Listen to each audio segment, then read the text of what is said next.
Exam में क्या करना ये तो मन की बात करते हैं, पर परीक्षा लीक क्यों हो रहा है उसमें मन की बात नहीं करते। देश के प्रधानमंत्री सबसे बड़े एंटी नेशनल हैं।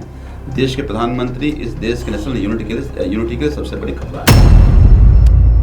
राहुल गांधी इसी मुद्दे को लेकर पीएम आवास के बाहर जाकर धरने पर बैठ जाते हैं। फिर संजय सिंह को ये क्यों लगता है कि वो सीजेपी के धरने से ध्यान भटकाने की कोशिश कर रहे हैं? आप जब पैरेलल जगह बैठते हैं तो फिर लोगों का ध्यान बढ़ता है। फिर क्या कहते हैं कि यहाँ आइए, तो फिर मैं समझ में नहीं आया कि वो आंदोलन को बड़ा कर रहे हैं या आंदोलन को कमजोर कर रहे हैं। इस आंदोलन से नुकसान भारतीय जनता पार्टी को। इस आंदोलन के अटेंशन अगर दो जगह डाइवर्ट होगा तो नुकसान किसको होगा? आंदोलन को नुकसान होगा। तो आंदोलन को नुकसान कौन पहुंचाना चाह रहा है? भारतीय जनता पार्टी पहुंचाना चाह रही है। तो फिर कांग्रेस क्यों उसे पार्टिसिपेंट बन रही है वो समझ नहीं आ रहा है।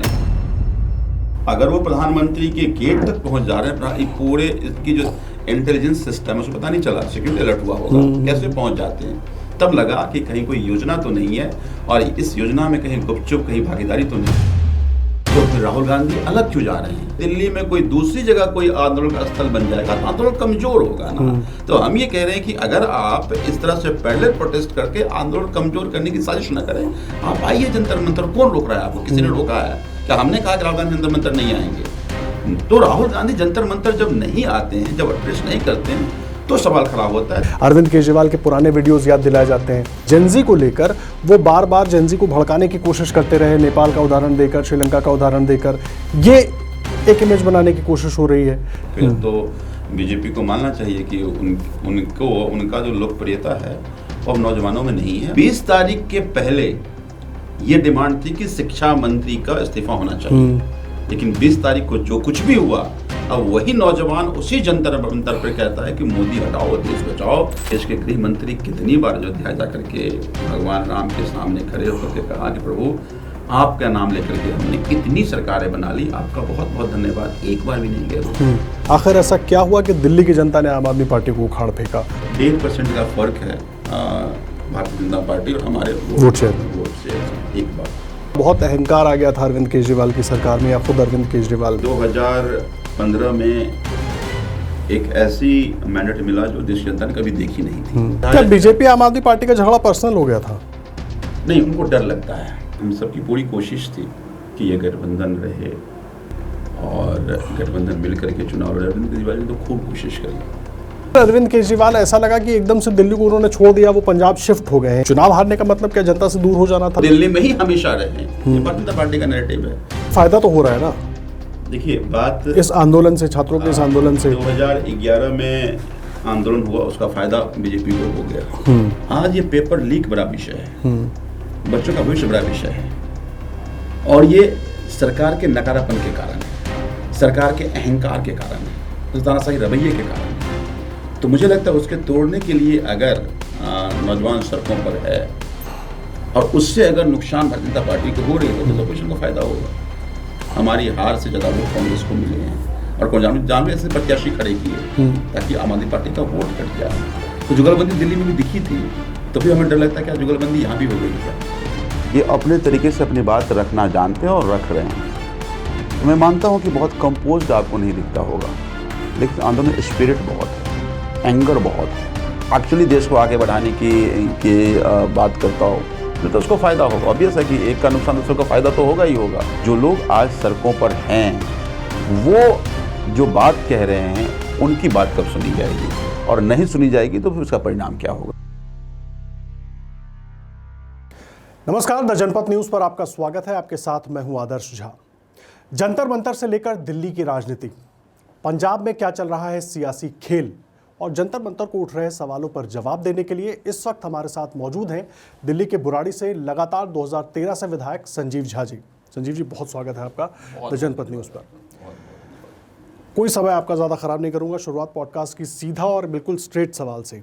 जंतर मंतर पर जो कुछ हो रहा है, सबसे पहले आम आदमी पार्टी के अलग अलग नेताओं के, आप लोगों के, अरविंद केजरीवाल के, संजय सिंह के, सबके बयान हम सुन रहे हैं, लेकिन मैं ये जानना चाह रहा हूँ, एक तो ये हो क्यों रहा है, और जो हो रहा है उसमें आम आदमी पार्टी का रोल क्या है? देखिए, मुझे लगता है कि हो क्यों रहा है ये ज़्यादा इम्पोर्टेंट है। एक शिक्षा मंत्री अपने पूरे टेन्योर में एक एग्जाम ठीक से नहीं करा पाया, और बच्चों ने कहा कि ऐसे शिक्षा मंत्री का रिजाइन हो जाना चाहिए। क्योंकि कोई भी बच्चा एग्ज़ाम देता है, पूरी तैयारी करता है, एग्ज़ाम लीक हो जाता है, पेपर कैंसिल हो जाता है, तो इकोनॉमिकल जो एक्सपेंडिचर है वो होता है, परिवार का मेहनत, उसकी अपनी मेहनत, फिर कई बार एग्ज़ाम अच्छा होता है, अगली बार एग्ज़ाम कैसा होगा, ये तमाम चीज़ें हैं। और उस प्रेशर को कई बच्चे नहीं झेल पाए, बच्चे सुसाइड तक कर लिए। तो मुझे लगता है कि ये जो मांग थी कोई गैरवाजिब मांग तो नहीं थी, लेकिन सत्ता और प्रधानमंत्री जी का अहंकार इतना बड़ा है कि अगर कोई बच्चा ये डिमांड कर रहा है तो वो मान लेंगे, तो जो उनका 56 इंच का सीना वो 54 इंच का हो जाएगा। पता नहीं क्या अहंकार फर्क समझ में नहीं आता। तो ये छोटी सी मांग से शुरू हुई थी, लेकिन लगातार आज मुझे लगता है कि 30वां दिन है जब बच्चे जंतर मंतर पर बैठे हैं जी। 30 दिन हो गए, लेकिन इस 30 दिन में प्रधानमंत्री ने एक बार भी इन बच्चों से बात करने की नहीं सोची। मन की परीक्षा की तैयारी कैसे करें ये तो मन की बात करते हैं, एग्जाम में क्या करना ये तो मन की बात करते हैं, पर परीक्षा लीक क्यों हो रहा है उस मन की बात नहीं करते। वो अगर शिक्षा मंत्री इनकैपेबल है अगर, तो फिर उसको हटाने की बात बच्चे कर रहे हैं तो वो नहीं मानते। तो मुझे लगता है कि अब धीरे धीरे बच्चों में ये गुस्सा बढ़ रहा है। संसद मार्च का एक 20 तारीख का कॉल था और बहुत पीसफुल तरीके से बच्चे जा रहे थे, लेकिन जिस तरह से एट्रोसिटी हुई, जिस तरह से बदतमीजियाँ हुई, बदसलूकी हुई, आप कई सारे ऐसे वीडियोस देखेंगे लड़कियों के साथ जिस तरह से व्यवहार किए गए। बहुत सारे ऐसे लोग डंडे मारे थे जो पुलिस की वर्दी में नहीं थे और देखे थे पुलिस वाले नहीं लग रहे थे। कौन थे वो लोग? पुलिस ने गुंडे बुलाए थे या बीजेपी के लोगों ने गुंडे बुलाए थे? आखिर क्यों नहीं हो रही है कार्रवाई उस पर? तो अब बच्चों का गुस्सा बढ़ता जा रहा है और लगातार सरकार इस आंदोलन को दबाने के लिए, बच्चों के आवाज़ को दबाने के लिए, डराने के लिए लाठी डंडे का उपयोग कर रही है। एक गलत नैरेटिव जब फैला रही है कि नहीं ये जो लोग बैठे हैं वो एंटी नेशनल हैं, तो बच्चों को दिल पे लगता है। उसको लगता है कि आज हम अपनी एक मांग रख रहे हैं कि ये हम या हमारे बाद के बच्चों को जो हमने झेला वो झेलना ना पड़े। ये एंटी नेशनल कैसे है? लोग देखते हैं, लोग अपने छोटे छोटे बच्चों को लेकर के आ रहे हैं, कहते हैं कि ये मेरी एक इस आंदोलन में कंट्रीब्यूशन है कि मैं खड़ा हो जाऊं ताकि इनकी डिमांड मांग ली जाए, ये आंदोलन बड़ा हो जाए। और उधर से ये कहते हैं कि नहीं ये एंटी नेशनल है, ये देशद्रोही है, देश की एकता खत्म कर रहे हैं। तो जो गुस्सा आ रहा है लोगों का, वो गुस्सा आपको जंतर मंतर पर दिख रहा है। मैं या मेरी पार्टी, हम सब, मैं विधायक हूँ पर इस देश का एक जिम्मेदार नागरिक भी हूँ। मेरी जिम्मेदारी है अगर हमारे बच्चे जायज मांग को लेकर बैठे हैं तो हम उनके साथ खड़े रहें। और इसीलिए हम सब लोग, चाहे वो प्रोटेस्ट मार्च रहा हो या अब ज़रूरत पड़े, तो मुझे लगता है कि वो चूँकि आवाज़ उठा रहे हैं उनकी हिम्मत कम ना पड़े, इसलिए हम उनके साथ खड़े हैं।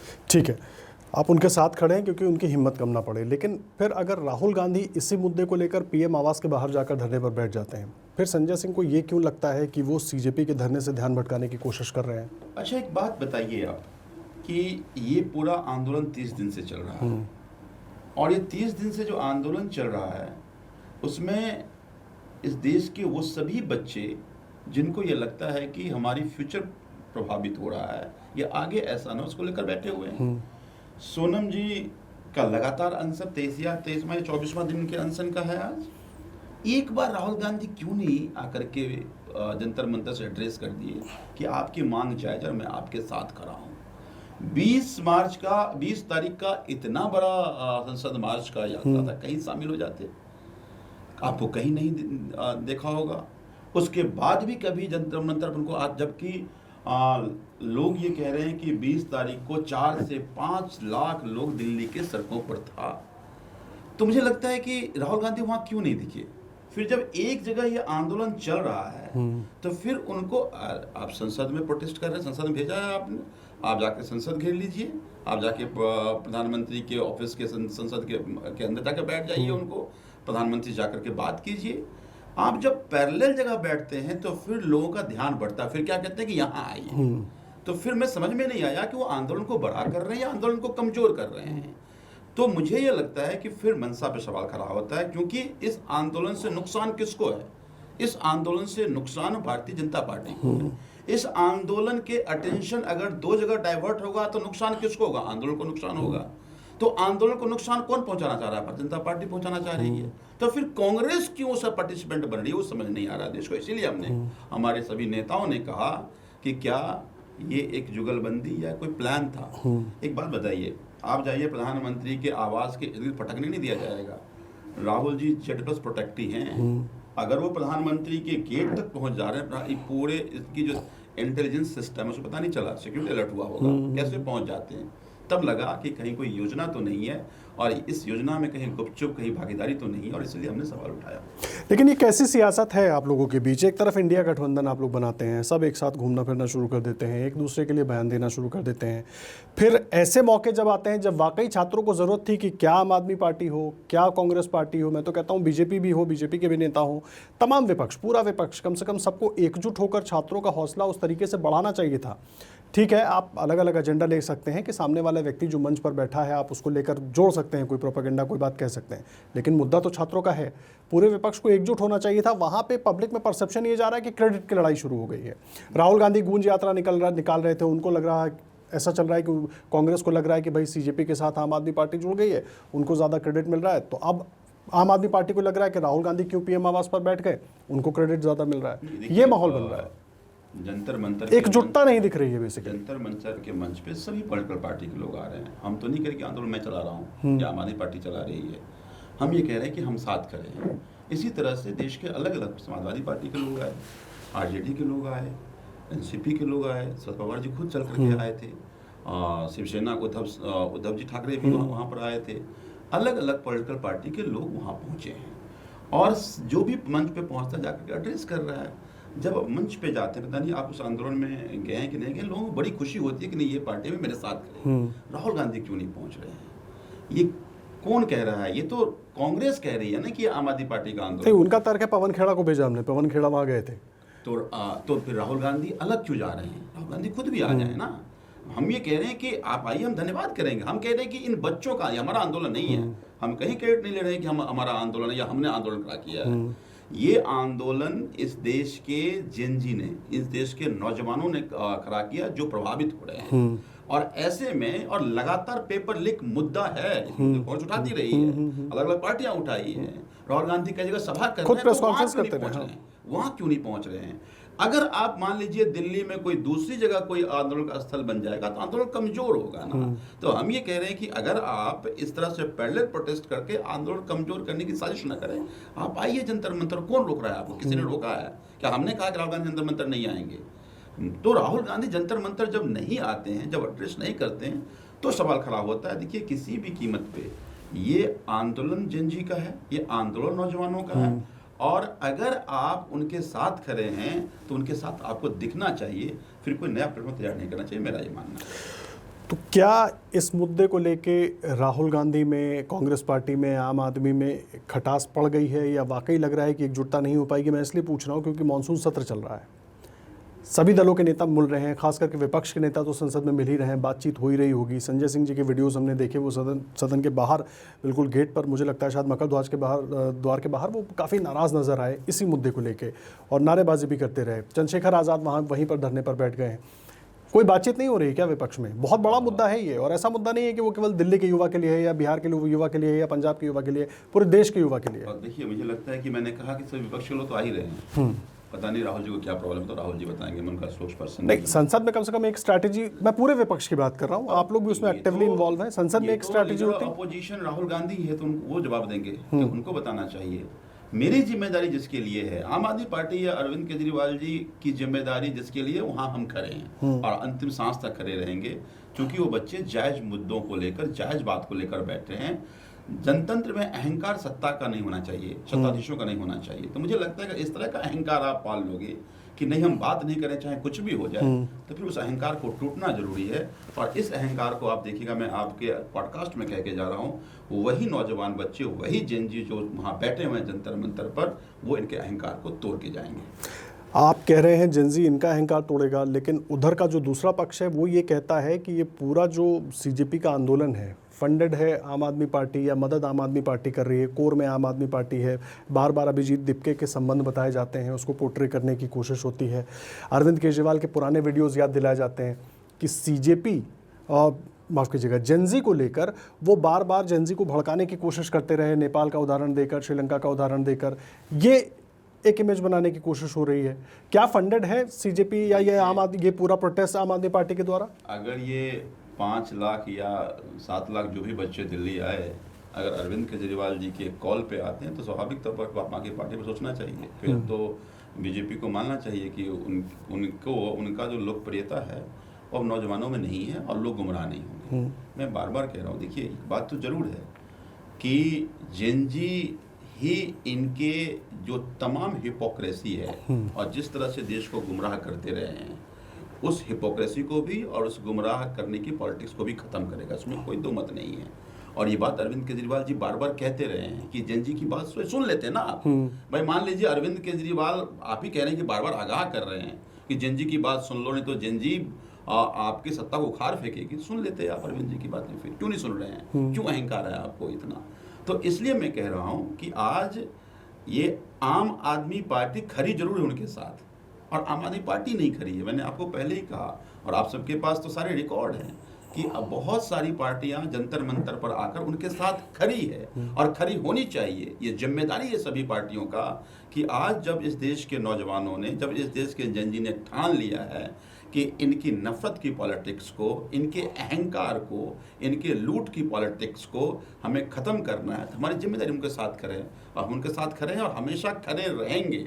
लेकिन मुझे लगता है कि इसमें अगर कोई भी नुकसान पहुंचाता है तो फिर उस जेन जी का जो आंदोलन है वो भी कमज़ोर होगा, और वो जो एक बड़े उद्देश्य की लड़ाई लड़ रहा है, रोज लाठी खा रहे हैं, डंडे खा रहे हैं, मुझे लगता है कि उस पर भी असर पड़ने वाला है। आप तो लगातार जंतर मंतर जा रहे हैं ना, अभी क्या हुआ 20 तारीख के बाद से? 20 तारीख के पहले हम भी लगातार जाते रहे, बहुत अच्छा प्रदर्शन चल रहा था, मांगे उठ रही थी, सब कुछ हो रहा था। जिस दिन संसद मार्च की कॉल थी उस दिन दोपहर के बाद से, शाम के बाद से सब कुछ बदल गया। जो धक्का मुक्की, जो स्कफल, जो मारपीट, जिस तरह की तस्वीरें हमने देखी, उन तस्वीरों को लेकर बहुत सियासत हुई, बहुत सारी बातें हो रही हैं। एक पक्ष अपनी कहानी सुना रहा है, एक पक्ष अपनी कहानी सुना रहा है, लेकिन युवाओं का जो हाल हमने पहले भी देखा था और बाद में भी देखा, बहुत सारे सवाल उसको लेकर हैं। क्या ऐसा युवाओं के साथ होना चाहिए था? क्या दूसरा रास्ता नहीं निकाली जा सकती थी? सरकार तो दिल्ली में आप लोगों ने भी चलाई है ना। मैं बिल्कुल वही कह रहा हूँ। देखिए, ये सरकार का अहंकार ठीक नहीं है। जिस तरह का रवैया सरकार का अहंकारी है, जो तानाशाही रवैया है, वो जनतंत्र में तो नहीं होता। आप देखिए, जो वीडियो जा रहे थे वो वीडियो रोंगटे खड़े कर देने वाले थे। ये लोग कहते हैं बेटी पढ़ाओ और बेटी बचाओ, जिस तरह से उनको लाठी मारी जा रही थी, कपड़े फाड़े जा रहे थे, ये सब कैमरे में कैद हैं। और आप वो वीडियो केवल देख रहे हैं जो कैमरे में कैद हो पाए। बहुत सारे वीडियो केवल नज़रों में कैद है, वो बयां भी नहीं किया सकता जो इन लोगों ने किया है। तो एक बात आप समझ लीजिए कि 20 तारीख के पहले ये डिमांड थी कि शिक्षा मंत्री का इस्तीफा होना चाहिए, लेकिन 20 तारीख को जो कुछ भी हुआ, अब वही नौजवान उसी जंतर मंतर पर कहता है कि मोदी हटाओ, देश बचाओ। अब वो सारा गुस्सा नरेंद्र मोदी के खिलाफ है, क्योंकि जो कुछ भी हुआ जंतर मंतर पे वो हृदय विदारक था, वो बर्दाश्त करने लायक नहीं है। तो लेकिन संजय भाई करेंगे कैसे? धर्मेंद्र प्रधान का इस्तीफा तो आप लोग ले नहीं पाए, फिर नरेंद्र मोदी का इस्तीफा कैसे लेंगे? देखिए, जनतंत्र में जनता 5 साल के लिए सरकार चुनती है, और ये सरकार कभी इस अहंकार में ना रहे कि एक से एक तानाशाह का अंत, तो हमारा कभी अंत नहीं होगा। इनका रवैया जो तानाशाही का रवैया है, अब ये देश की जनता जान चुकी है कि इनके हाथ में ना तो नौजवानों का भविष्य सुरक्षित है और ना देश का भविष्य सुरक्षित है। तो ये जो अब जंतर मंतर से इनके विरुद्ध आवाज़ आप देख रहे हैं उठ रही है, यही ट्रिकल डाउन होगी जाकर के अलग अलग स्टेटों में। और 5 साल का ही तो मैंडेट मिला था, लगभग 1.5-2 साल तो बीत ही गए। 29 में चुनाव होना है, 3 साल बीतते समय नहीं लगता। तो जिस पॉपुलर मैंडेट के साथ आए थे उतने ही अनपॉपुलर होकर जाएंगे। वो हमारे वो कहते हैं ना कि जो हिटलर की चाल चलेगा वो हिटलर की मौत मरेगा। तो जनतंत्र में हिटलर शाही तो नहीं चलेगी। तो मुझे लगता है कि इसका बदला जहाँ जहाँ चाहे स्टेट का चुनाव हो या आने वाले 29 का चुनाव जब कभी भी होगा, आप देखिएगा लोग बदला लेंगे। लोग भूलेंगे नहीं जो डंडे और जिस तरह से उनके साथ ट्रीटमेंट किया गया है। आप देखिए, मैं मानता हूं कि मीडिया बहुत मैनेज्ड है, लेकिन आज सोशल मीडिया प्लेटफॉर्म पे आप देखेंगे ऐसे ऐसे वीडियोज आ रहे हैं जो आपको रोंगटे खड़े कर देंगे। तो लोग भूलेंगे नहीं, लोग समय आने पर जवाब जरूर लेंगे। क्या आंदोलन को भटकाने की कोशिश हो रही है? कम से कम 20 तारीख के बाद बहुत सारे आरोप पॉलिटिकली लगते रहे, लेकिन क्योंकि आप लोग जाते रहे हैं, आप खुद भी लगातार वहाँ पर जा रहे हैं, तमाम चीज़ें देख रहे हैं, भटकाने की कोशिश हो रही है। अब ये भी कहा जा रहा है कि भाई विदेशी हाथ है इस पूरे आंदोलन के पीछे, साजिश है, विदेशी साजिश है। तो मतलब क्या युवाओं का धरना और युवा की अपनी मांग करना, शिक्षा व्यवस्था में सुधार करना, वो उसको अब इस नज़रिए से देखा जाना ठीक है। सारे तंत्र इनके पास हैं, टीवी इनके पास, मीडिया इनके पास, सोशल मीडिया पर कंट्रोल करने की कोशिश इनके पास, तो किसी भी झूठ को सच साबित करने की कोशिश करते हैं। और आप जब हिटलर जब जर्मनी का शासक था, नाजी पार्टी एग्जैक्टली यही लाइन कहती थी, जब कोई उसके विरुद्ध आवाज़ उठता था तो कहते थे कि ये एंटी नेशनल है, ये नेशनल यूनिटी के लिए खतरा है। और वो तमाम पत्रकार हों, लेखक हों, जो उनके खिलाफ लिखा उसको जेल में डाल दिया गया। एग्जैक्टली उसी तरह की चीज़ें अब सामने दिख रही है। एक बात बताइए, वो जो जंतर मंतर पर आप दृश्य देखेंगे, कोई अपने बच्चे को गोद में लेकर आता है और कहता है कि मैं इसलिए हूँ कि इसका बच्चा कहीं ये सुसाइड ना करे। वो जो बच्ची सुसाइड कर रही है वो नौबत मेरे बच्चे को ना आए, मैं इसलिए खड़ा हूँ। वो एंटी नेशनल है। जो देश अदानी के हाथ बेच दे वो एंटी नेशनल है। तो मुझे ये लगता है कि आज के समय में मुझे आपके पॉडकास्ट में कहते हुए कतई कोई दिक्कत नहीं है कि आज अगर इस तरह की एंटी नेशनल का पैमाना है तो देश के प्रधानमंत्री सबसे बड़े एंटी नेशनल हैं। देश के प्रधानमंत्री इस देश के नेशनल यूनिटी के लिए सबसे बड़ी खतरा है। ठीक है, चलिए, आप क्योंकि प्रधानमंत्री की बात कर रहे हैं तो थोड़ा सा बीजेपी पर बात कर लेते हैं, फिर दिल्ली पर भी आएंगे हम लोग। बीजेपी लगातार ये आरोप लगाती है कि विपक्ष जो है वो केवल नकारात्मक सियासत करता है, विपक्ष को कुछ भी पॉजिटिव नहीं दिखता सरकार के किसी भी काम में। वाकई सिर्फ नकारात्मकता के ही चश्मे से देखते हैं आप लोग? कोई काम ऐसा नहीं है जो मोदी सरकार ठीक कर रही है? कोई एक काम होगा, या हो सकता है बहुत सारी गलतियों के बीच कहीं एक कुछ किरण दिख रही हो कि हाँ कुछ ठीक कर रहे हैं, वो भी। और दूसरा, जिस तरीके से सरकार आगे बढ़ रही है अभी, जिसका जिक्र आप खुद भी कर रहे हैं जंतर मंतर को लेकर, ये गलती कहाँ हो रही है या जानबूझ के गलतियाँ की जा रही हैं? कैसे आप लोग देख रहे हैं, क्योंकि बहुत सारी पॉलिटिकल असेसमेंट इस पर होती है। अच्छा, 2014 में जब प्रधानमंत्री प्रत्याशी बने प्राइम मिनिस्टर का और प्रचार करने आए थे, क्या कहा था कि बहुत हुई महंगाई की मार, अब की बार मोदी सरकार, बहुत बुरा हुआ तेल का हाल, अब की बार मोदी सरकार, बहुत बुरा हुआ किसानों का हाल, अब की बार मोदी सरकार, तमाम डेवलपमेंट के नारे, बहुत हुआ डॉलर का बुरा हाल, अब की बार मोदी सरकार। 10 साल बाद बताइए क्या बदला? क्या डॉलर के रेट घट गए? क्या तेल के रेट घट गए? क्या किसानों की बदहाली दूर हो गई? क्या महंगाई कम हो गया? आप एक भी इंडिकेटर्स बता दीजिए जो 2014 में बहुत बुरा था, आज बहुत अच्छा हो गया। एक भी इंडिकेटर्स ऐसा नहीं है जो अच्छा नहीं कर पाए। उल्टा आपने, जैसे होता ना आजकल वो ट्रैवल ब्लॉगर्स होते हैं जो पूरे विश्व में घूम के ट्रैवल ब्लॉग बनाते हैं, उसका एडवर्टाइजमेंट होता है। प्रधानमंत्री एक ट्रैवल ब्लॉगर बन गए और ऐसी ऐसी कंट्री पहुंच गए जहां मुझे लगता है जिसका नाम शायद नहीं जानते, और वहां कोई मेडल दे दिया, वो लेकर के इंडिया में बड़ा बड़ा उसकी प्रचार होने लगे। तो एक ट्रैवल ब्लॉगर बन करके देश की जनता ने उनको जिम्मेदारी दी कि आप देश का प्रबंधन देखिए। 12 साल वो केवल भारतीय जनता पार्टी के चुनाव का प्रबंधन करते रहे, भारतीय जनता पार्टी का चुनाव का प्रचार करते रहे। तो अगर आप या तो चुनाव का प्रबंधन देख लेंगे या देश प्रबंधन देखेंगे। चुनाव का प्रबंधन देखेंगे, देश प्रबंधन खराब होगा। देश प्रबंधन देखेंगे तो आपका अपना चुनाव प्रबंधन खराब होगा। लेकिन उन्होंने देश प्रबंधन के बदले उन्होंने चुनाव प्रबंधन को देखा, इसलिए बदहाली हुई। आज देखिए 2020 का चुनाव हो, 2019 का चुनाव हो, 2024 का चुनाव हो, उन्होंने हिंदू मुसलमान पता नहीं किन किन मुद्दों पे चुनाव लड़ा। भगवान राम के नाम पे वोट मांगा। अरविंद केजरीवाल जी ने पूछा भी कि भाई 22 स्टेट में लगभग भारतीय जनता पार्टी की सरकार बन गई, 2014 में, 2019 में, 2024 में भारतीय जनता पार्टी की सरकार बन गई। बताइए देश के गृह मंत्री कितनी बार अयोध्या जा करके भगवान राम के सामने खड़े होकर के कहा कि प्रभु आपका नाम लेकर के हमने इतनी सरकारें बना ली, आपका बहुत बहुत धन्यवाद। एक बार भी नहीं गए। अब ये लोग कह रहे हैं कि जिस भगवान राम के नाम पर इन्होंने पूरे देश में वोट मांगा, उस मंदिर में भी चंदा चोरी हुई, सारे डॉक्यूमेंटेड हैं। केवल चंदा चोरी नहीं हुई, वहाँ के मंदिर बनने में वहाँ के इंजीनियर कहना था कि 40% कमीशन लिए जा रहे थे। जमीनों के खरीद में चोरी हो गई। और आपको सुन के आश्चर्य होगा कि जब ये मंदिर में चंदा चोरी की बात हुई और उस पर SIT बनी, वो SIT छोटे मोटे लोगों को पकड़ा है, किसी बड़े लोगों को नहीं पकड़ा। अब समझिए कौन लोग शामिल हैं जिससे ब्रजभूषण शरण सिंह को खतरा है। भाई उत्तर प्रदेश में ब्रजभूषण शरण सिंह कितने बड़े दबंग नेता, मुझे कहने की जरूरत नहीं है। अगर उनके जान को खतरा है तो आखिर वो कौन लोग, और खास करके अयोध्या में तो दबदबा रहा है उनका। मैं वही कह रहा हूँ कि उनके जान को खतरा किससे है, तो फिर तो देश को सरकारों को सोचना पड़ेगा। दूसरी बात कि उस एसआईटी में जब हमारे सांसद संजय सिंह जी ने सारे डॉक्यूमेंट देने गए कि ये चंदा चोरी हुई है, इस जमीन की चोरी हुई है, एसआईटी ने कहा नहीं, मैं केवल चंदे की जांच कर रहा हूँ, मैं जमीनों की जांच नहीं कर रहा, मंदिर में हुए करप्शन की जांच नहीं कर रहा। तो आप चूंकि चंदा चोरी विषय बड़ा बन गया तो उसको लीपापोती करने के लिए आपने कमेटी बनाई, उसमें आशा लगेगा आपको।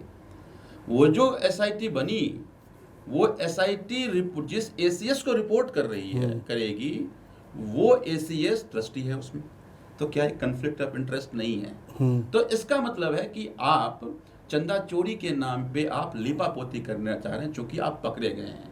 लेकिन चूंकि आप भगवान राम के मंदिर में चोरी किया है, इसलिए प्रभु ने ही इनको एक्सपोज किया है, और उसी का परिणाम आज देख रहे हैं कि किस तरह से आज से 4 महीना पहले, 5 महीना पहले जाइए तो लगता था कि नहीं मोदी जी तो अजय, और आज देखिए कि पूरे देश में इनके खिलाफ क्या ही नफरत है। तो इसीलिए जो प्रभु को ना बख्शे, आप संस्था मैनेज कर लेंगे, आप पुलिस मैनेज कर लेंगे, ऊपर वाले कैसे मैनेज करेंगे? जब ऊपर वाला का डंडा चलता है ना, तो फिर उसका कोई जवाब नहीं होता, तो ऊपर वाला डंडा इन पर चलने लगा है।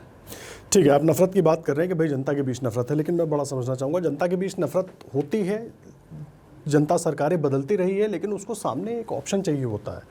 पिछले लोकसभा चुनाव में हमने देखा एक इंडिया गठबंधन बना, बहुत सारी बातें हुई, लेकिन फिर सब बिखरता हुआ दिखा, अलग अलग छिटकता हुआ दिखा, वो अभी भी वैसा ही दिख रहा है। फिर एक चुनाव आएगा, बीजेपी के बहुत से नेताओं से मेरी बात होती है, वो कहते हैं कि फिर बनेगा, फिर टूटेगा। इंडिया गठबंधन की मैं बात कर रहा हूँ, या ऐसा कोई और गठबंधन बनेगा, कोई नया नाम आएगा, फिर एक बार विपक्ष जुटेगा, फिर सबके अपने अपने फायदे नुकसान होंगे, सब अलग अलग हो जाएंगे, और शायद ये उनको लगता है कि उनका प्लस पॉइंट है, इसका फायदा उनको मिलता है।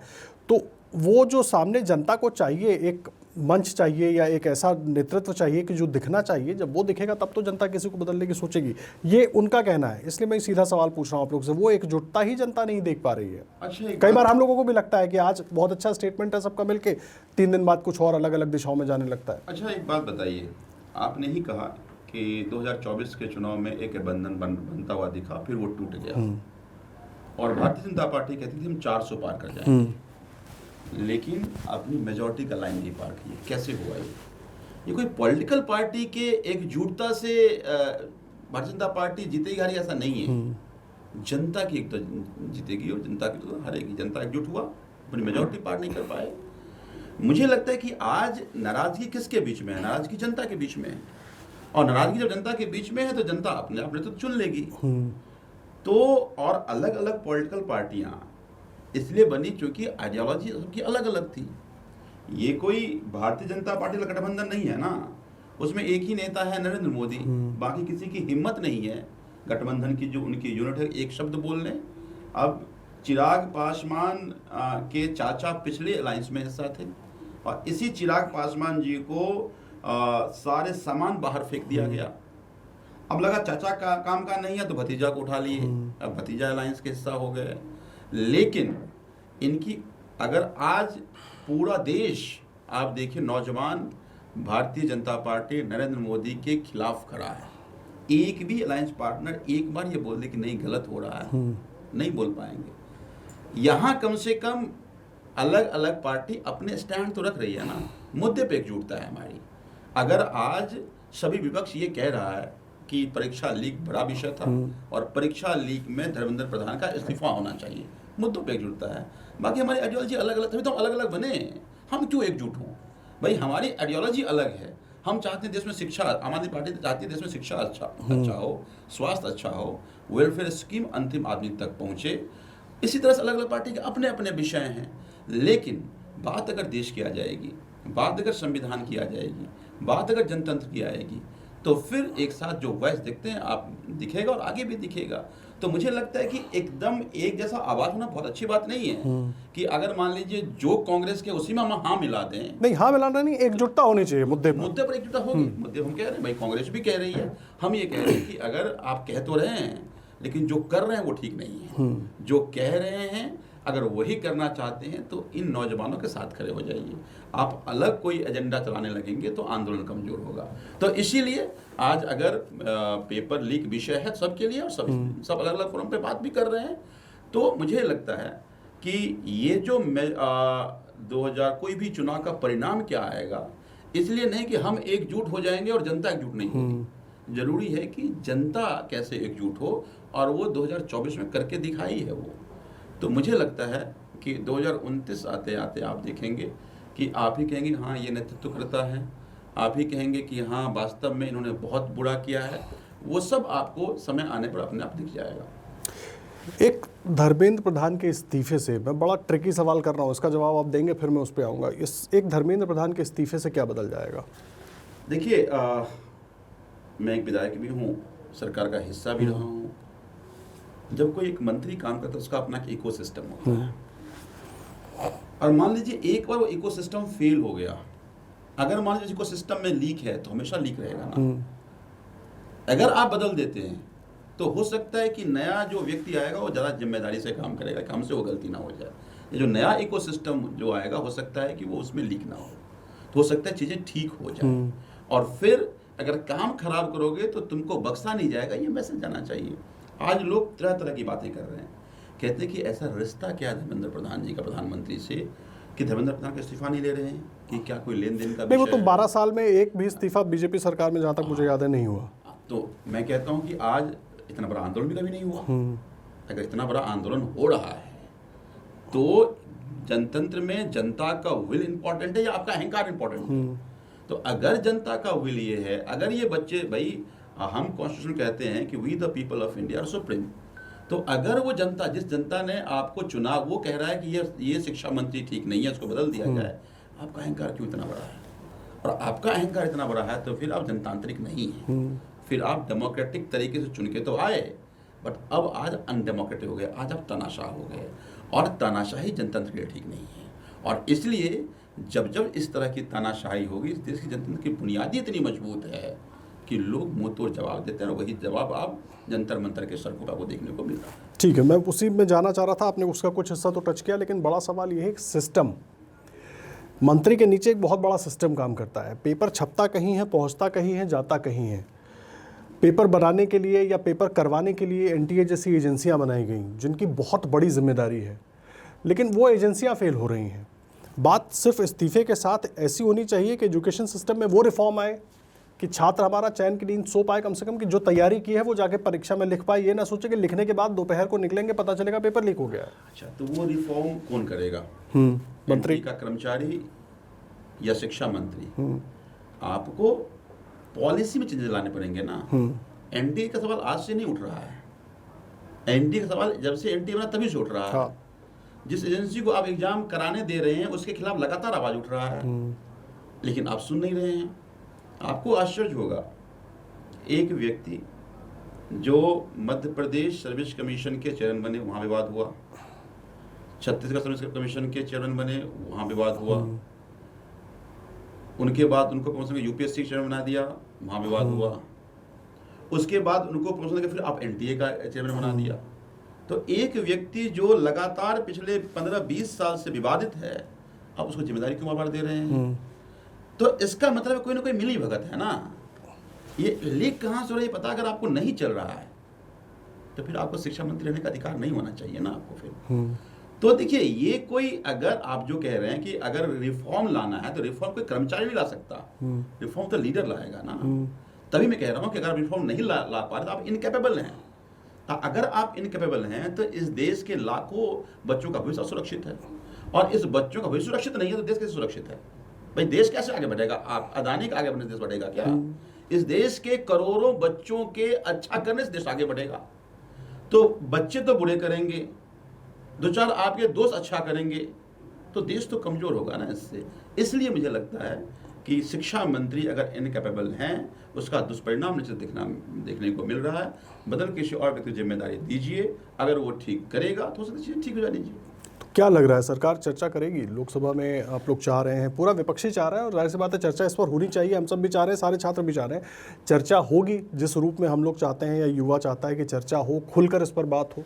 उम्मीद है? आप ही कह रहे हैं कि वर्तमान स्थिति में लग रहा है ऐसा? आप भी कह रहे हैं कि इस देश के नौजवान, इस देश का सिटीजन चाह रहा है, अब जैसे पत्रकार चाह रहे हैं, ऑपोजिशन चाह रहा है, लेकिन सरकार नहीं चाह रही है। कौन है ये सरकार? ये सरकार उन्हीं लोगों ने चुना था। उन लोगों ने कहा था कि ये सरकार जो कि बड़ी बड़ी बातें करके आए थे, उन्होंने कहा था कि ये हमारे भविष्य को सुरक्षित करेगा। आज उनकी भविष्य अधर में है। आज वो कह रहे हैं कि भाई ठीक है जी, ये शिक्षा मंत्री है, इसके कारण चीज़ें ठीक, इसको बदल दो। आप कहते हैं कि नहीं, जब तुमसे बात ही नहीं करेंगे, तुम कौन हो? मैं तो सरकार हूँ, मैं सोचूंगा। तो अगर तुम कहोगे सरकार हो तो कह रहा है मैं जनता हूँ, और फिर कह रहा है समय आने दीजिए, मैं आपकी औकात बताऊँगा। तो मुझे लगता है कि अगर वो डेमोक्रेटिक तरीके से चुनकर आने के बाद डेमोक्रेटिक हैं तो उनको बात करना चाहिए। नहीं, अगर तानाशाह बन गए हैं तो फिर जनता जवाब देगी। देखिए, कहते हैं कि जब जब सड़कें सूनी हो जाए, रामनोर लोहिया जी कहते थे, तो संसद आवारा हो जाती है।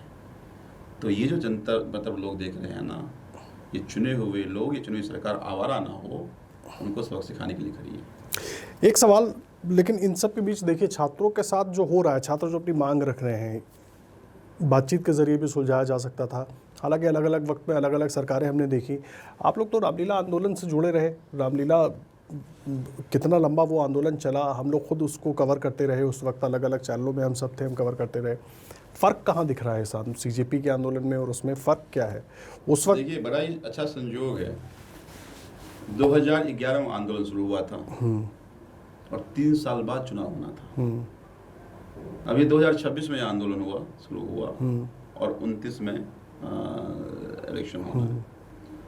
तब भी उनका इतना ही अहंकार था कि तुम कौन हो, मैं तो सरकार हूँ। ये भी कहते हैं तुम कौन हो, मैं तो सरकार हूँ। तो 2011 के आंदोलन ने उस सरकारों को ऐसा उखाड़ फेंका कि वो अपनी एग्जिस्टेंस अब ढूंढ रहे हैं। 2026 का अगर इन्होंने सीख नहीं लिया उससे, तो आज मैं कह रहा हूँ कि 2026 का चुनाव, ये आंदोलन इनके एग्जिस्टेंस को ख़त्म कर देगा। आप कह रहे हैं ख़त्म कर देगा। आपने ये भी एक शब्द का इस्तेमाल किया कि उन जनता ने उखाड़ फेंका। चलिए दिल्ली का रुख करते हैं।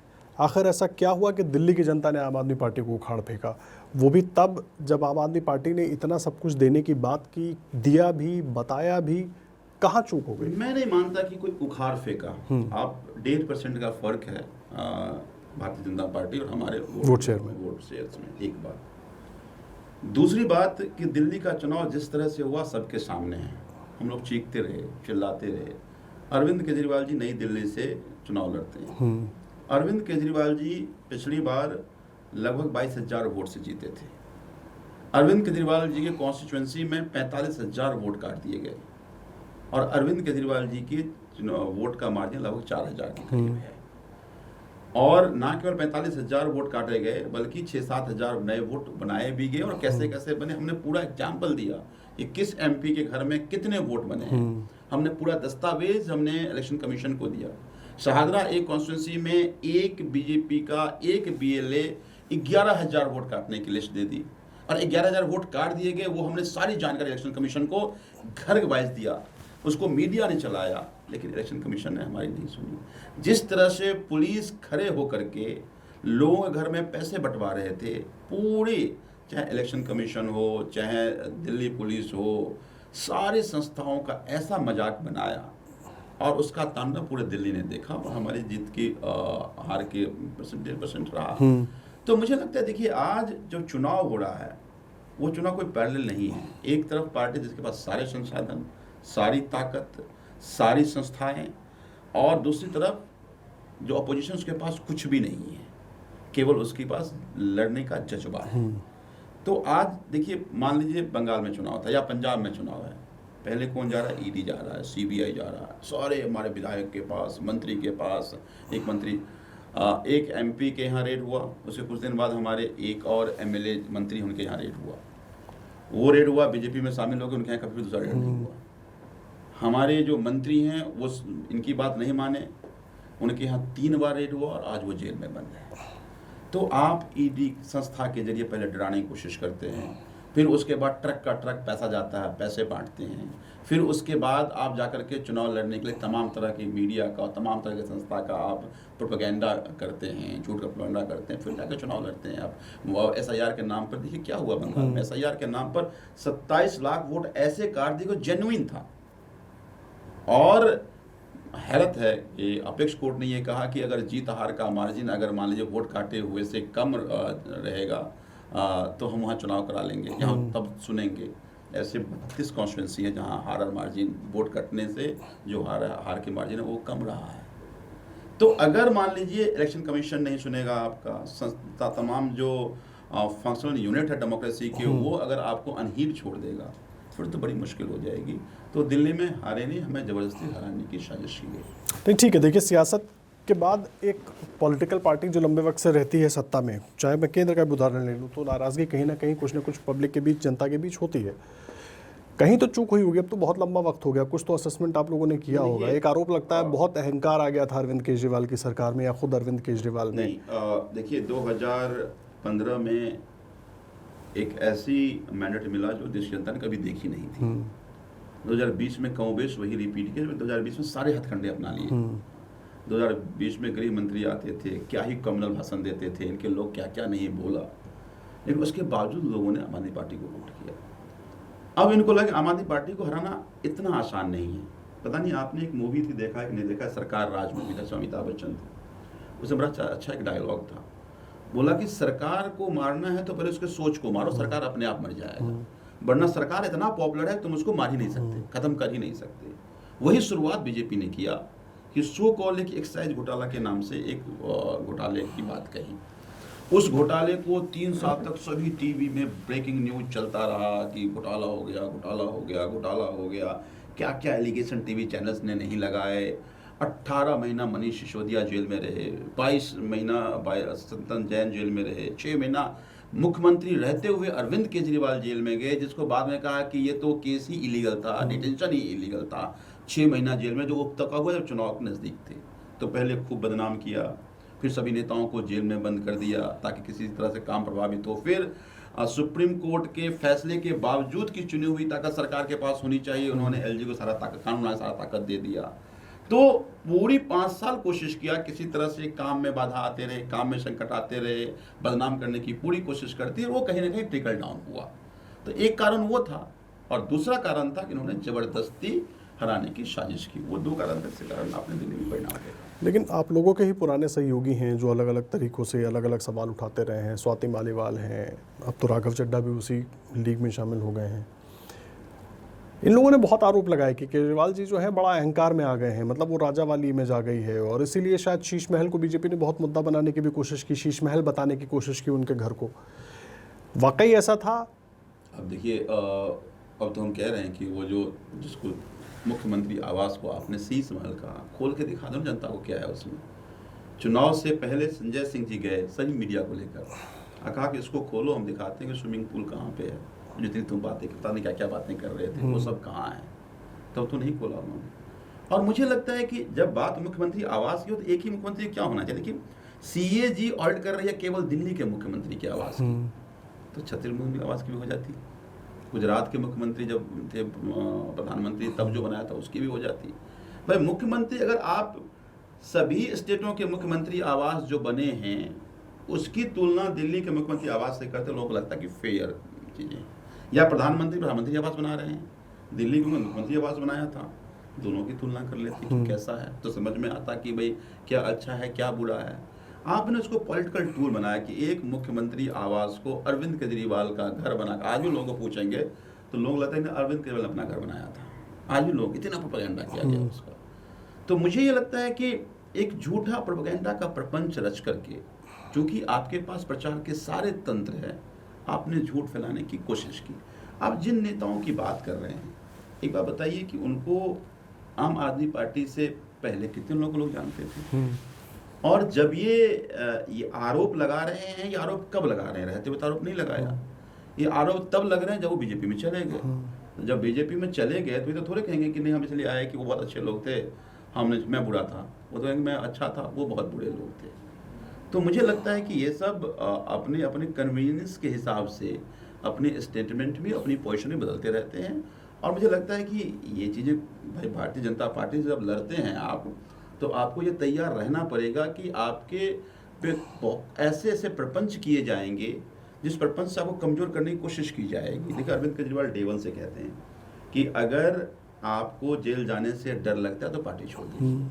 चूँकि आम आदमी पार्टी में हैं तो आपको जेल जाना पड़ेगा, क्योंकि हम देश के सबसे बड़ी ताकतवर पार्टी को, ताकतवर व्यक्ति को चुनौती दे रहे हैं। हम उसके झूठ कह रहे हैं खड़े होकर के। आज बताइए पूरे देश में ऐसी कितनी पार्टियां हैं जिनके टॉप 4 नेता एक साथ जेल में चले गए हों।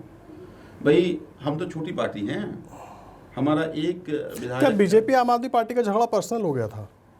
नहीं, उनको डर लगता है।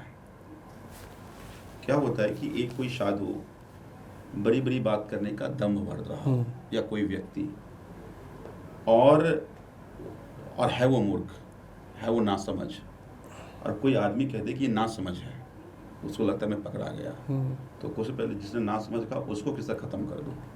तो वही कोशिश आम आदमी पार्टी के साथ है कि इनके झूठ का, प्रपंच का, नासमझी का एक्सपोज अरविंद केजरीवाल करते रहे। तो उनको अरविंद केजरीवाल से खतरा है कि अरविंद केजरीवाल ख़त्म कर दो, बाकी से तो हम मैटर कन्वीनियंस है, हम जेल लेंगे। उनको कांग्रेस जैसा अपोजिशन चाहिए, अपने तरीके का अपोजिशन है। अरविंद केजरीवाल जैसा अपोजिशन से उनको डर लगता है। अब देखिए ना, हम तो बहुत छोटी पार्टी हैं। एक एमएलए हमारा जम्मू कश्मीर में, वो जेल में। पंजाब एमएलए हमारे जेल में। गुजरात में एमएलए हमारे जेल में। दिल्ली का हाल देख ही रहे हैं कि मैं चौथी बार एमएलए हूँ, 28 एफआईआर तो अभी तक हो चुके हैं हम पे भी। तो आखिर अपोजिशन रियल कौन है बताइए। कांग्रेस की इतनी सरकारें हैं, बताइए कि एक भी जगह गुजरात में इतने एमएलए एक भी कभी जेल गया हो? जम्मू कश्मीर में एमएलए एक भी जेल गया हो? कभी आप जेल जाते हुए नहीं देखे होंगे बीजेपी के खिलाफ लड़ते। तो बीजेपी लड़ते जेल कौन जा रहा है? आम आदमी पार्टी के नेता। तो रियल अपोजिशन कौन है? आम आदमी पार्टी है। फिर डर किन से लग रहा है? आम आदमी पार्टी से लग रहा है। तो मुझे लगता है कि आप बीजेपी से लड़ना है तो अपने आप को मिटाने की जरूरत करके आइए कि हम मिट भी जाएंगे तो फर्क नहीं पड़ेगा, तो बीजेपी से लड़ सकते हैं आप। भाई मैं 4 बार का विधायक हूँ, मैं किराए के घर में रहता हूँ। मैंने इनके खिलाफ अभी इनकी जो लूट है, इनकी जो झूठ है, हम उसको एक्सपोज कर रहे हैं। तो जिस घर में मैं रहता हूँ उस मकान मालिक को कह दिया कि तुम्हारा घर तोड़ देंगे, तुम्हारा घर सीज कर देंगे। तो ये उस नीचता के उस एक्सटेंट तक जाएंगे आपको।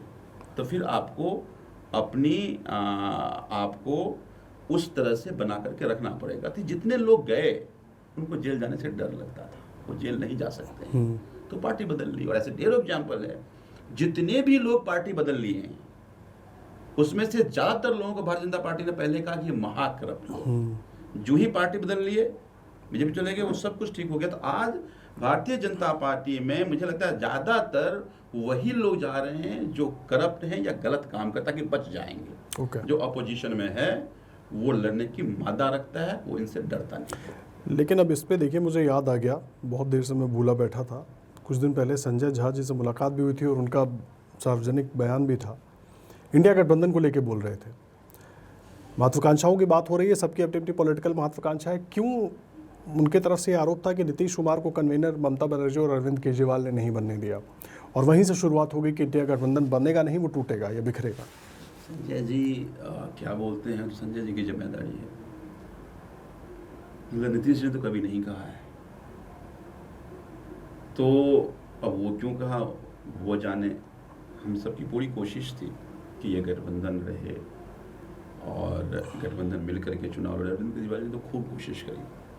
अरविंद केजरीवाल जी तो लगातार कोशिश करते रहे उसमें कि राहुल गांधी जी से बैठ करके पूरी स्ट्रैटेजी बनाया जाए, क्योंकि हमारे अरविंद केजरीवाल जी लीडर हैं और मैं उनको 2010 से जानता हूँ। उनके जैसा स्ट्रैटेजी और नैरेटिव्स बनाने वाले देश में नेता बहुत कम ही हैं। तो मुझे लगता है कि जिसको मुख्य भूमिका रहनी चाहिए उन्हीं को पूछा नहीं जा रहा था। तो अब क्यों बिखरा नहीं बिखरा ये बड़ा विषय है, और मुझे लगता है कि इसमें वो सब लोग बेहतर तरीके से बताएंगे जो एक्चुअल पार्टिसिपेंट हैं। तो अब संजय झा को भी बता सकते हैं उन्होंने ऐसा क्यों बोला, उसका क्या कारण था, या वो क्या कहना चाहते, मुझे तो समझ में नहीं आया।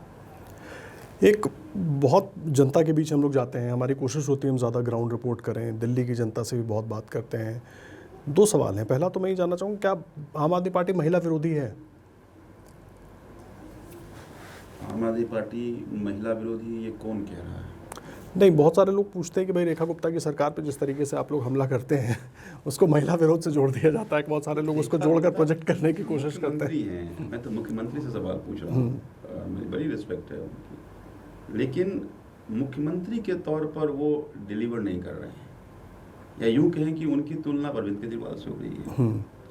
तो जो अरविंद केजरीवाल, लेकिन अब तो डबल इंजन है ना, तो अब कहाँ दिक्कत आ रही है? कह रहा हूँ, जो करिश्मा था, जो चीज़ें थी, दिल्ली की जनता की उम्मीदें उससे जुड़ी थी, या उससे बड़ी, डबल इंजन की उससे बड़ी हो गई, दोगुनी बड़ी हो गई, कि अब ये सरकार जो आएगी वो ज़्यादा अच्छा काम करेगी। देखिए, अरविंद केजरीवाल जी चुनाव से पहले कहा था कि अगर बीजेपी आ गई तो झुग्गी तोड़ देंगे, अगर बीजेपी आए तो इसको अस्पताल खराब कर देंगे, अगर बीजेपी आई तो बसों में महिलाओं जाना बंद कर देंगे, सारे मोहल्ला क्लिनिक बंद कर देंगे। एक एक बात अरविंद केजरीवाल जी ने कहा था। तभी कहते थे कि अरविंद केजरीवाल प्रोपेगेंडा कर रहा है। प्रधानमंत्री कह के गए थे दिल्ली में कि अरविंद केजरीवाल के सारे वेलफेयर स्कीम चलते रहेंगे, दिल्ली में एक भी झुग्गी नहीं टूटेगी। सरकार बनते ही एक सप्ताह के अंदर झुग्गियाँ तोड़ना शुरू हो गया। सरकार बनने के तुरंत बाद आपने देखा कि सारे वेलफेयर स्कीम एक एक करके बंद कर दिए गए। मोहल्ला क्लिनिक जैसा एम्बिशियस विषय जो था, चीज़ें थी, उसको बंद कर दिया गया। फरिश्ते योजना था हमारे समय में कि सड़कों पर किसी का एक्सीडेंट हो जाए तो सरकार इलाज कराएगी, अगर सरकारी अस्पताल में जाते हैं अगर इलाज नहीं हो पा रहा तो प्राइवेट ट्रांसफ़र कर दीजिए, सरकार देगी। तमाम जितने वेलफेयर स्कीम थे एक एक करके बंद कर दिए। केवल अभी देखिए ना, इनकी अपनी सरकार है, 650 करोड़ केवल मेडिसिन में लूट हुई है। मैं नहीं कह रहा हूँ, वो तो कह रहे हैं आप लोगों के टाइम पे हुआ ये। नहीं, वो तो कह रहे हैं ना कि भाई टेंडर कब हुआ है। खुद ही एसी भी कह रही है कि वर्तमान जो हेल्थ मिनिस्टर हैं उसके स्वयं ये टेंडर हुआ और उसमें 650 करोड़ की लूट हुई। उन्होंने कहा कि भाई 20 गुना रेट बढ़ा दिया गया। अगर कोई 2 लाख का, अगर मान लीजिए पोर्टेबल एक्सरे मशीन है तो उसको 20 लाख में खरीद लिया गया। कोई 1.5 करोड़ की चीज़ों को 20 करोड़ 22 करोड़ में खरीद लिया गया। वो तो 400 करोड़ की मेडिसिन की परचेज दिखाई, परचेज हुई 100 करोड़ की, 300 करोड़ ऐसे गायब हो गए। मैं नहीं बता रहा, वो तो एसी भी बता रही है कि जिस तरह से उन्होंने टेंडर किया और एग्जीक्यूशन हुआ, मेडिसिन में 650 करोड़ घोटाला हुआ। इसी तरह से कोई भी ऐसा डिपार्टमेंट नहीं है जहाँ पे लूट का शोर जारी नहीं है। जनता की को मतलब ही नहीं है कोई जनता से, तो इसलिए आज लोग बहुत नाराज़ हैं। और ऐसे मुझे लगता है कि हमारी, मैं विपक्ष में हूँ, मेरी जिम्मेदारी है कि मैं सवाल पूछूंगा मुख्यमंत्री से। तो मुख्यमंत्री से सवाल पूछना कोई महिला विरोधी तो नहीं है। मुझे लगता है कि महिला होने के नाते मैं उनका बड़ी इज्जत करता हूँ, लेकिन दिल्ली को डिलीवरी चाहिए। दिल्ली के लोग जो प्रॉमिस किया था उस प्रॉमिस पे परफॉर्मेंस चाहिए, जो नहीं हुआ तो हम तो सवाल पूछते रहेंगे उनसे। नहीं, सवाल बिल्कुल पूछना भी होगा, विपक्ष में है आप तो सवाल पूछना आपका काम है। लेकिन मैं एक चीज़ जानना चाहता हूँ, ये मेरा पर्सनल भी है और बहुत सारे लोग, आम लोगों की बात मैं कर रहा हूँ, स्पेशली उन लोगों की जो सड़क पर कमाते खाते हैं, ऐसे लोगों के बहुत सारे लोगों के मन में सवाल था कि चुनाव के नतीजे चाहे जो भी आए, आप लोगों के लंबे वक्त तक दिल्ली में सरकार रही, फिर अरविंद केजरीवाल ऐसा लगा कि एकदम से दिल्ली को उन्होंने छोड़ दिया, वो पंजाब शिफ्ट हो गए हैं। एक ऐसी तस्वीर बनी, एक ऐसे नज़ारे देखने को मिले, मीडिया में भी जो तस्वीरें आती थी, पंजाब में बड़े बड़े कॉन्वॉय चल रहे हैं अरविंद केजरीवाल को लेके, दिल्ली में अरविंद केजरीवाल काफ़ी लंबे वक्त तक उस तरीके से एक्टिव दिखे नहीं। चुनाव हारने का मतलब क्या जनता से दूर हो जाना था, या बाद में फिर मैं ये समझना चाह रहा हूँ इसको, क्योंकि ये बहुत सारे आम लोगों का भी है कि भाई केजरीवाल पंजाब चले गए। वो मुझे लगता है कि एक नैरेटिव बनाने की कोशिश भारतीय जनता पार्टी की जरूर कर रही है, क्योंकि उनके पास कुछ भी नहीं है कहने को। अरविंद केजरीवाल एक नेशनल पार्टी के नेशनल कोऑर्डिनेटर हैं, और उस पार्टी की एक समय में 2 स्टेट में सरकार थी, 4 स्टेट में एमएलएज थे, कई पूरे देश में यूनिट हैं। और अगर पंजाब में इलेक्शन है, गोवा में इलेक्शन है, गुजरात में इलेक्शन है, अलग अलग जिम्मेदारी है उनकी, वहाँ भी जाए।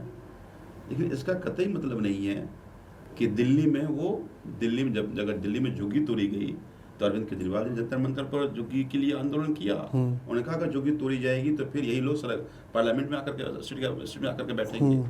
अगर दिल्ली में बाढ़ आए तो अरविंद केजरीवाल जाकर के एक इलाके में जाकर के देखा। आज लगातार अरविंद केजरीवाल देखिए, पिछले 1 महीने में ही देखेंगे तो लगभग 10-15 पीसी दिल्ली में कर चुके होंगे वो, चाहे वो दवाई घोटाला की बात हो, चाहे राम मंदिर में चोरी की बात हो, चाहे और विषय हो। तो अरविंद केजरीवाल मुद्दा ही उठाएंगे ना। अब दिखना तो मुख्यमंत्री को है, प्रभु मुख्यमंत्री को कहना है। भाई अरविंद केजरीवाल मुख्यमंत्री थे, दिन रात मुख्यमंत्री के तौर पर जिम्मेदारी निभा रहे थे। अरविंद केजरीवाल विपक्ष में हैं तो अरविंद केजरीवाल भी उठा रहे हैं, उनके 22 विधायक हैं उठाने के लिए, और अरविंद केजरीवाल जो नेशनल एक्सपेंशन की जिम्मेदारी उनके पास है तो उसमें भी डिलीवर कर रहे हैं। भारतीय जनता पार्टी को डर ये लगता है कि दिल्ली से बाहर निकल गया तो मेरी खटिया खड़ी कर देगा, तो वो दिल्ली में ही हमेशा रहे। ये भारतीय जनता पार्टी का नैरेटिव है। लेकिन अरविंद केजरीवाल जी की जरूरत जब दिल्ली को पड़ती है, अरविंद केजरीवाल दिल्ली में रहते हैं और दिखते हैं, उनके 22 विधायक दिल्ली के लोगों की आवाज़ उठा रहे हैं। ठीक है, देखिए आप अपने मूल मुद्दे पर फिर से लौटते हैं, क्योंकि सीजेपी को लेकर आप लोग बहुत मुखर हैं। केजरीवाल जी हो, संजय सिंह जी हो, मंच पर लगातार जाते रहे हैं। अभिजीत दिपके को लेकर बहुत सारी बातें कही गई। करीबी हैं अरविंद केजरीवाल के अभिजीत दिपके? तो अभिजीत दिपके कह ही चुका है कि हाँ, हम पढ़ाई के टाइम में सोशल मीडिया में हम आम आदमी पार्टी की बात करते थे, फिर उसने कहा कि विदेश पढ़ाई करने गए, उसके बाद ये सब आंदोलन में हिस्सा हो गए। तो मान लीजिए आप सवाल उठेगा। सोशल मीडिया हेड टाइप थे ना आपके आम आदमी पार्टी में, जो बताया जाता है, जो कहा जाता है, देखिए सोशल मीडिया, और इसीलिए बहुत सारे सवाल और उठ जाते हैं। हेड तो पोजीशन होता है, वो तो कहीं नहीं था। बहुत सारे लोग ये सवाल करते हैं कि वहाँ पे जो खाना बट रहा है वो फंडेड बाय आम आदमी पार्टी है, अलग अलग तरीके से आता है, जो पूरी व्यवस्था हो रही है। कोई बता रहा था कि पिछले 2 दिन में 1.5 लाख ऑर्डर प्लेस हुए हैं जंतर मंतर जाने के लिए। पहले बस सारी संस्थाएं पता कर ली कि वो कौन लोग हैं, कौन लोग उनको ऑर्डर प्लेस कर रहे हैं, कौन लोग उनको खाना दिला रहे हैं। भाई ये आरोप, ये प्रूफ लेके आ जाए ना, ये आरोप क्यों लगाते हैं? तुम इतने नकारे लोग हो, तुम्हें ये भी पता नहीं चल पा रहा है। तो सब जानकारी है इनको कि ये आंदोलन क्या है, आंदोलन कैसे चल रहा है। आम आदमी पार्टी इनको सपने में भी याद आती है। तो कोई भी चीज़ को थ्रेट महसूस होता है, कहता है कि आम आदमी पार्टी का हाथ होगा। ये अच्छी बात भी है, उनको डरना भी चाहिए, क्योंकि चोट के दाढ़ी में तीर। तो सीजेपी से आप लोगों को फायदा तो हो रहा है ना? देखिए बात इस आंदोलन से, छात्रों के इस आंदोलन से 2011 में आंदोलन हुआ, उसका फायदा बीजेपी को हो गया। नहीं, आप लोगों को भी हुआ, लेकिन वो आंदोलन बहुत इंपॉर्टेंट था, महत्वपूर्ण था, वो बहुत बड़ा विषय था। आज ये पेपर लीक बड़ा विषय है, बच्चों का भविष्य बड़ा विषय है, और ये सरकार के नकारापन के कारण है, सरकार के अहंकार के कारण है, उस तानाशाही रवैये के कारण है।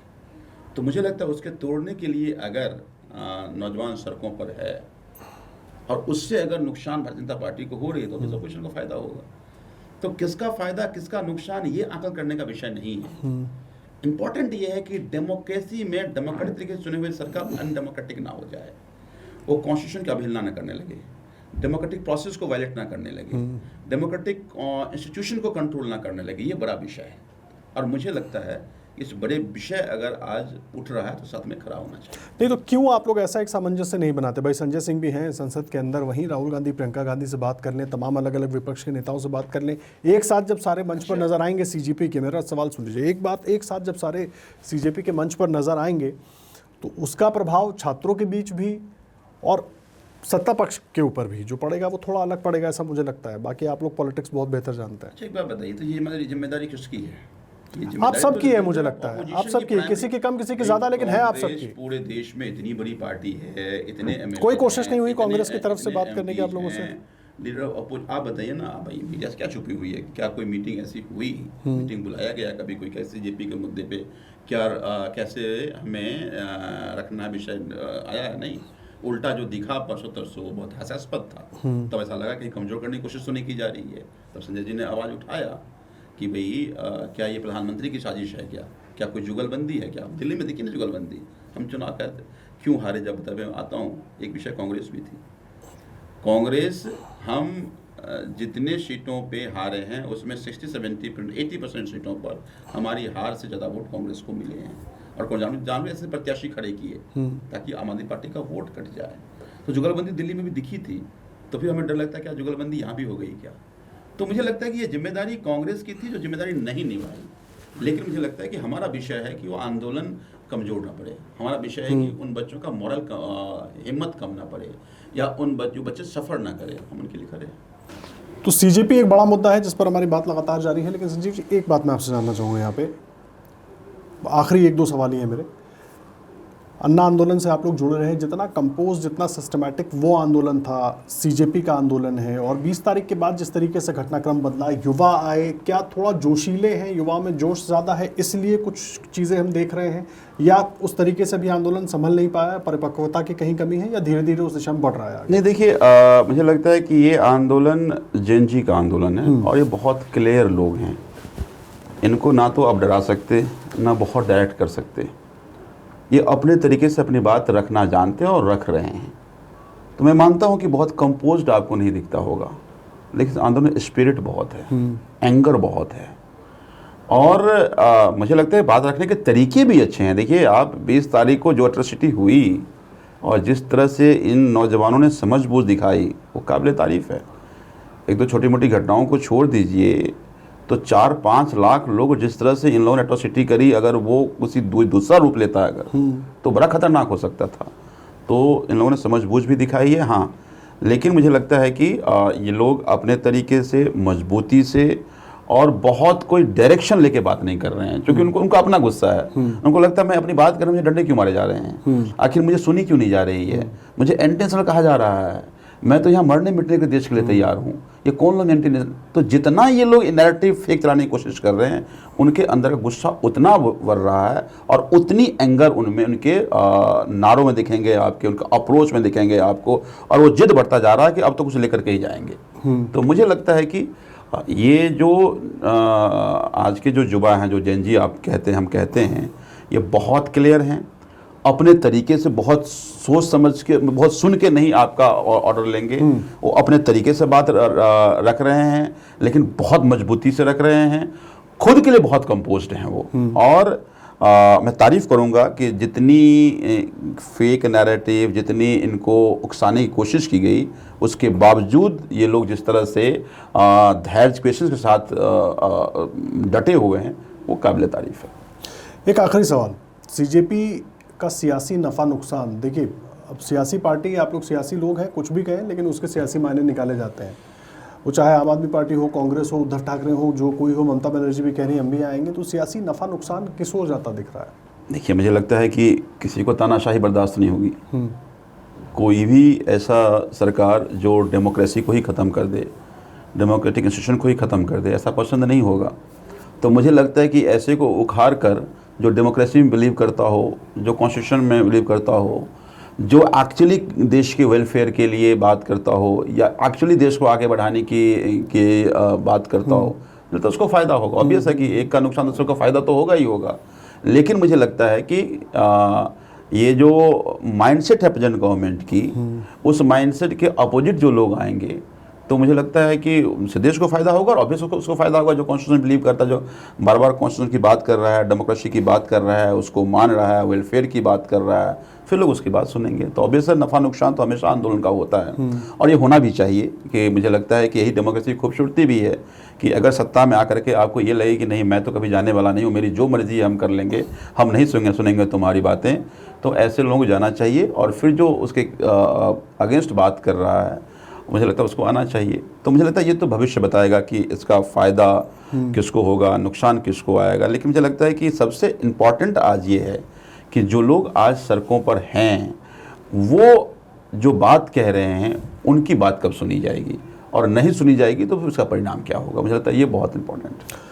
यही बड़ी बात है कि उन युवाओं की बात सुनी जानी चाहिए, और इसीलिए हम भी ये बातचीत कर रहे थे। बहुत धन्यवाद संजीव झा जी आपका हमारे स्टूडियो में आने के लिए और इस पॉडकास्ट में हमारे साथ बैठने के लिए। संजीव जी अच्छे वक्त आए, बहुत सारे सवालों को डॉज कर गए हैं, लेकिन उनको फिर अब अगली बार भी अपने साथ जोड़ेंगे, और भी बहुत सारे सवाल रहेंगे। बहुत धन्यवाद संजीव जी। बहुत बहुत धन्यवाद। और आप भी लगातार द जनपथ न्यूज़ से जुड़े रहिए। धन्यवाद।